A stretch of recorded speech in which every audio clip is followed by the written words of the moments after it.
kailangan natin. Ayan, no?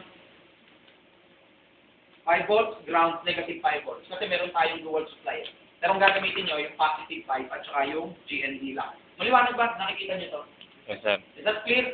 So, yung negative, black. Yung positive, red. Standard tayo dyan. Alam niya, sa electronics. Okay. Saan ako kukuha ng input? Ito yun. Dito natin ipa-plug yung input natin. Yung wire na gagamitin natin. Ayan dito. Saan ang output niya? Okay. Ang output na kukunin natin, ito. Nakita niyo to? Dito tayo magpapailaw ngayon. Nakuha niyo ba? So, papailawin natin itong 0 to 7. Ito yung pin para sa output ng 0. Ito yun, 0. Ito yung sa 1. Nakuha niyo ba? Naintindihan niyo? So, kapag kinuha natin yan, so we'll try to check yung IC. Malalaman mo kung buo siya.